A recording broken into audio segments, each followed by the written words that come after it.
सोचो एक दिन आप अपने फैमिली मेंबर को इमरजेंसी में हॉस्पिटल लेके जाते हो और डॉक्टर बोलता है आपकी हेल्थ इंश्योरेंस इस कंपनी से है। तो सॉरी, आपका कैशलेस क्लेम जो है रिजेक्ट हो गया। अब आपको पहले पैसे जमा करवाने पड़ेंगे, तभी हम आपके पेशेंट का, आपकी फैमिली मेंबर का जो है वो इलाज स्टार्ट करेंगे। दोस्तों, ये सिर्फ एक इमेजिनेशन नहीं है।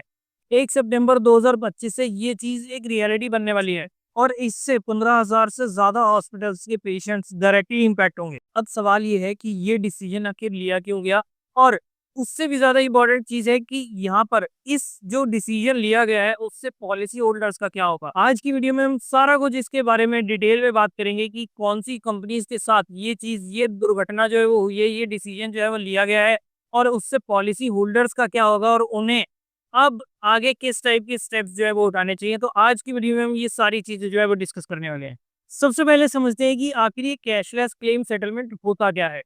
नॉर्मली अगर आप इंश्योर्ड हो और आप हॉस्पिटल में एडमिट होते हो तो आपको अपनी जेब से 1 रुपए भी नहीं देना होता, या अपनी जेब से कुछ पैसा जो है वो नहीं देना होता। काफ़ी हद तक आपका जो सेटलमेंट है वो कंपनी कर देती है।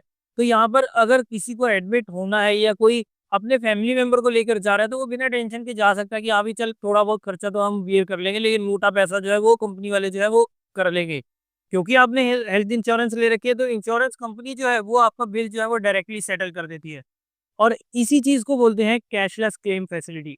और ये सिस्टम पता है इसलिए ज़्यादा इम्पोर्टेंट है ताकि आपको इमरजेंसी के टाइम पर फाइनेंशियल जो एक टेंशन होती है ना, वो चीज़ से बचना पड़े। तो इस वजह से लोग जो है वो हेल्थ इंश्योरेंस लेकर चलते हैं। अब समझते हैं कि आखिर हुआ क्या है। केयर हेल्थ इंश्योरेंस और बजाज आलियास जनरल इंश्योरेंस का 15,000 से ज़्यादा हॉस्पिटल्स के साथ टाई अप ब्रेक हो गया है। मतलब अब जो है इन दोनों कंपनीज के, केयर के और बजाज अलियांस जनरल इंश्योरेंस की कंपनीज के पॉलिसी होल्डर्स को अब अगर वो हॉस्पिटल में इलाज करवाने जाते हैं तो उसमें उनको जो है वो कैशलेस क्लेम फैसिलिटी जो है वो नहीं मिलेगी। अब उनको क्या करना होगा, उनको पहले पैसे जमा करवाने होंगे और उसके बाद जब बंदा डिस्चार्ज हो जाए या पूरा बिल एक बार पास हो जाए, उसके बाद जो है वो 15 से 20 दिन या हो सकता है कि उससे ज़्यादा टाइम भी लग जाए और उसके बाद वो पैसा जो है आपके अकाउंट में आएगा। और ये कोई छोटी-मोटी न्यूज़ नहीं है, ये बहुत बड़ी इंपॉर्टेंट न्यूज़ है क्योंकि इन दोनों कंपनीज़ के बिलियंस ऑफ पॉलिसी होल्डर्स हैं। केयर के बहुत सारे बैंक्स के थ्रू भी, जो ये आप समझ लो ग्रुप पॉलिसीज़ जो चलती हैं, उसमें भी केयर वाला जो है वो बहुत ज़्यादा उनका पॉलिसीज़ जो है वो जाती हैं। और बजाज एलियांज को तो एज़ यू ऑल नो कि कितना बड़ा नाम है और कितनी पुरानी कंपनी है। तो इन दोनों कंपनीज़, हालाँकि केयर भी बहुत पुरानी कंपनी है, पहले ये रेलिगेयर के नाम से हुआ करती थी, अब ये केयर के नाम से दिखती है। तो दोनों कंपनीज़ काफ़ी पुरानी है, काफ़ी एस्टेब्लिश्ड है, लेकिन अब इनकी पॉलिसी होल्डर्स को तो देखो, कंपनी जितनी मर्ज़ी एस्टेब्लिश हो लेकिन झटका तो आखिरकार पॉलिसी होल्डर्स को लगा ना। अब भाई वो अगर उनको इमरजेंसी आई तो पहले अब वो बंदे की टेंशन लें जो अपने फैमिली मेंबर को लेकर जा रहे हैं, अपने नियर एंड डियर वन्स को लेकर जा रहे हैं, या वो पैसे की टेंशन लें। क्योंकि अब टेंशन तो दोनों चीज़ों की लेनी पड़ेगी और हेल्थ इंश्योरेंस लेने के पीछे मेन पर्पस ये होता है कि आपको इमरजेंसी के टाइम पर उस पैसे की टेंशन ना लेना पड़े कि भाई वो फाइनेंस जो है वो कहाँ से आएगा। अब इसमें पहले रीजनिंग को देखते हैं कि आखिर ये चीज़ मना क्यों की गई। इसके पीछे कुछ रीजन सामने आए हैं। सबसे पहला कि पेमेंट सेटलमेंट इशू। हॉस्पिटल्स का कहना है कि इंश्योरेंस कंपनीज पेमेंट्स डिले कर रही थी।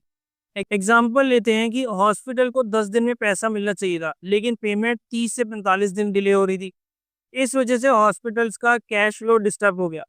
दूसरा इंपॉर्टेंट पॉइंट कि लो पैकेजेस रेट्स के अंदर जो है वो सेटलमेंट नहीं हो पा रही थी। हॉस्पिटल्स का ये भी कहना है कि इंश्योरेंस कंपनीज ट्रीटमेंट के लिए बहुत लो पैकेज रेट्स जो है वो फिक्स कर देती हैं। एग्जाम्पल, बाईपास सर्जरी की रियल कॉस्ट है 3 से 3.5 लाख, लेकिन इंश्योरेंस कंपनी सिर्फ 2 से 2.5 लाख के आसपास ही जो है वो अप्रूव कर दिया है। इस वजह से हॉस्पिटल्स के लिए फाइनेंशियली वायबल नहीं हो पा रहा। और तीसरा इंपॉर्टेंट रीजन था इस रिजेक्शन के पीछे, वो था हाई क्लेम्स के रिजेक्शंस और डिस्प्यूट जो है वो ज़्यादा हो रहे थे। हॉस्पिटल्स ने ये भी रेज किया कि क्लेम अप्रूवल्स के लिए अननेसेसरी क्वेरीज और डॉक्यूमेंटेशन डिमांड की जा रही थी, जिससे पेशेंट्स को भी टेंशन हो रही थी। यानी कि एक तरह से हॉस्पिटल से बोला कि आपके साथ, इन दो कंपनीज के साथ काम करके हमारा नुकसान हो रहा है। अब सबसे इंपॉर्टेंट चीज देखते हैं कि इसका इम्पैक्ट जो है वो पॉलिसी होल्डर्स या पेशेंट्स के ऊपर क्या होगा। सबसे पहली दिक्कत होने वाली है कि इमरजेंसी सिचुएशन में प्रॉब्लम आएगी।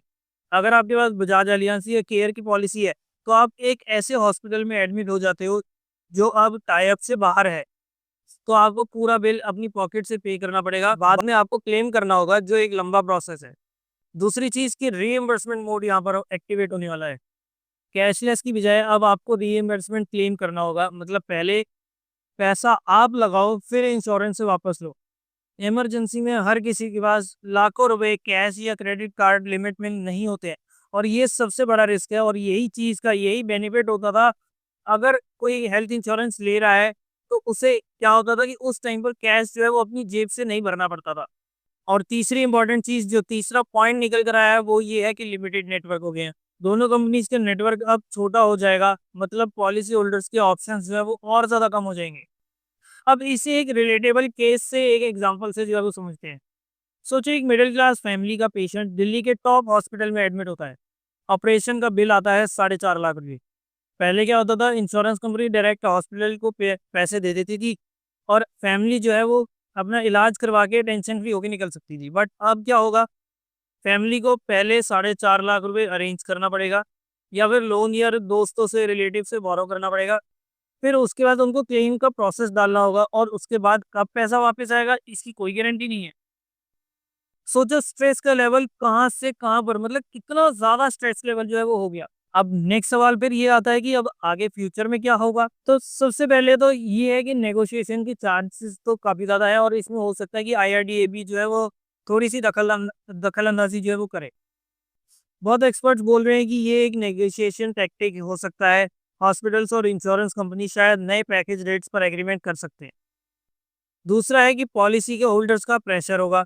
अगर ज़्यादा लोग अपनी पॉलिसी कैंसिल करने के मजबूर होने लगे, तो इंश्योरेंस कंपनी को मजबूरी में हॉस्पिटल के साथ दोबारा टाई अप करना पड़ेगा।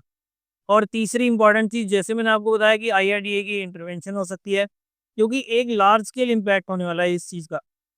आईआरडीए जो एक इंश्योरेंस रेगुलेटर है, इस मैटर में इंटरवीन कर सकती है ताकि पॉलिसी होल्डर्स का लॉस ना हो।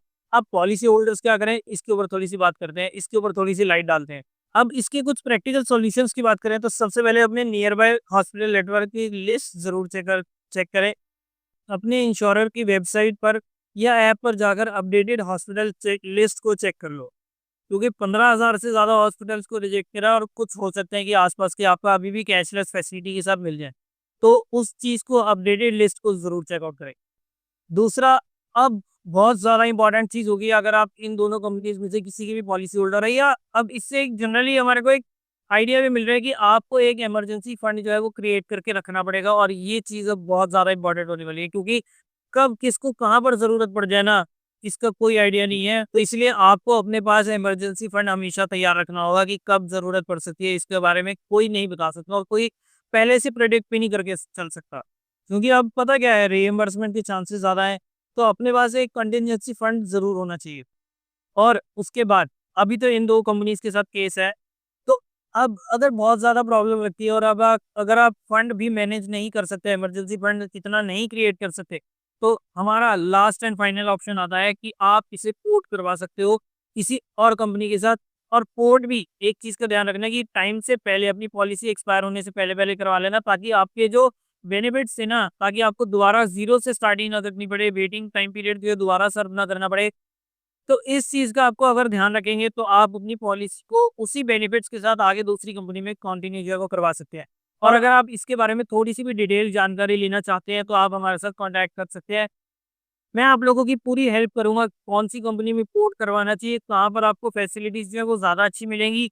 और इन सब चीज़ों के ऊपर आप अगर थोड़ी-सी डिटेल कन्वर्सेशन चाहते हैं, अपना पर्सनली समझना चाहते हैं, तो आप हमारे साथ इस नंबर पर कॉन्टैक्ट कर सकते हैं। मैं एक पॉलिसी बाज़ार पार्टनर हूँ, तो मैं आप लोगों की इस पूरी तरीके से हेल्प कर सकता हूँ, क्योंकि मैं एक इंश्योरेंस एडवाइज़र हूँ। मैं एजेंट नहीं हूँ, मैं एडवाइज़र हूँ। एजेंट और एडवाइज़र में ये फ़र्क होता है कि एजेंट सिर्फ़ एक कंपनी का होता है, और एडवाइज़र के पास सारी कंपनीज़ होती हैं, और एडवाइज़र आपको आपकी नीड्स के, आपकी चीज़ों के हिसाब से आपको बेस्ट पॉलिसी जो है वो प्रोवाइड जो है वो करवा सकते हैं, बेस्ट कंपनी की दे सकता है।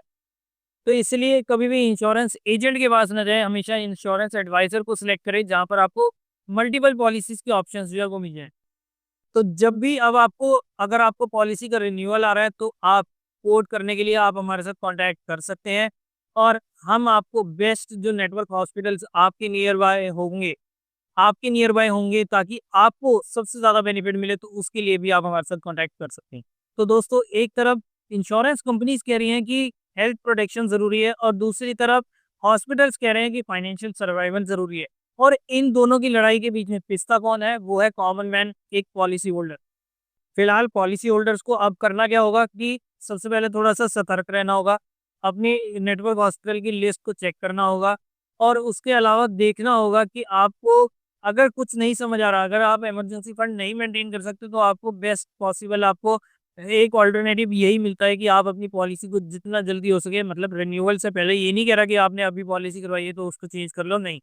अगर रिन्यूअल से पहले आपको क्या करना होगा, अपनी पॉलिसी को अपनी किसी और कंपनी के अंदर पोर्ट जो है वो करवाना होगा। अब मेरा एक सवाल है आपसे कि आपको क्या लगता है, इंश्योरेंस कंपनी सही है या फिर हॉस्पिटल सही है? इसके बारे में मुझे नीचे कमेंट सेक्शन में ज़रूर बताना। और अगर आप लोगों को हेल्थ से रिलेटेड या और भी किसी भी फाइनेंशियल चीज़ों से रिलेटेड कुछ भी आपको डाउट है, कोई क्वेरी है, कोई चीज़ आप पूछना चाहते हो, तो आप हमारे साथ इस नंबर पर कॉन्टैक्ट कर सकते हो। मेरा नाम है तुषार बद्री राजा और मैं एक AMFI registered mutual fund distributor, एक इंश्योरेंस एडवाइज़र और साथ ही साथ मैं स्टॉक मार्केट के अंदर भी डायरेक्टली काम करता हूँ। तो इन सारी चीज़ों में, यानी कि आपके फाइनेंस से रिलेटेड अगर आप कुछ भी चीज़ें जानना चाहते हैं कि एसआईपी कौन सी अच्छी चल रही है, हेल्थ इंश्योरेंस या टर्म इंश्योरेंस आपको लेनी चाहिए, नहीं लेनी चाहिए, और अगर लेनी चाहिए तो कौन सी कंपनी इसकी लेनी चाहिए, ये सारी चीज़ें स्टॉक मार्केट में आप कैसा काम कर सकते हैं, या अगर आप स्टार्टिंग कर रहे हैं तो आप किस टाइप से अच्छी अर्निंग कर सकते हैं, वो सब चीज़ों के बारे में आपको एक तो इस चैनल पर काफ़ी सारी चीज़ें वैसी मिल जाएंगी। और अगर आप लोग हमारे साथ पर्सनली जुड़ना चाहते हैं तो उसके लिए आप हमारे साथ इस नंबर पर कॉन्टैक्ट कर सकते हैं जो आपकी स्क्रीन पर विजिबल है, और बाकी डिटेल्स जो है आप लोगों को नीचे डिस्क्रिप्शन के अंदर भी मिल जाएगी। तो उम्मीद करता हूँ दोस्तों, ये वीडियो, आज की वीडियो जो है आप लोग के लिए बहुत ज़्यादा इंपॉर्टेंट होगी, क्योंकि 1 सितंबर 2025 से बहुत सारी चीज़ों के, मतलब ये समझ लो कि आधे से ज़्यादा दुनिया के पॉलिसी होल्डर्स के पैरों तले ज़मीन जो है वो खिसकने वाली है, क्योंकि ये चीज़ें कैशलेस क्लेम जो है वो बंद होने वाले हैं इन 2 कंपनीज़ के अंदर। तो अब आगे क्या करना होगा, ये सारी चीज़ें मैंने आप लोगों के साथ वीडियो में शेयर कर दी है। आई होप आपको आज की वीडियो इंटरेस्टिंग, इम्पोर्टेंट और साथ ही साथ कुछ चीज़ें सीखने को और समझने को मिली होंगी। तो चलिए दोस्तों, आज की वीडियो में इतना ही। मिलते हैं नेक्स्ट वीडियो में किसी और इंटरेस्टिंग टॉपिक के साथ। तब तक के लिए मैं तुषार बद्री राजा आपसे लेता हूँ इजाज़त। Bye bye, take care. अपनी फाइनेंशियल नीड्स और अपनी फाइनेंशियल नॉलेज को ज़रूर अपडेट रखें।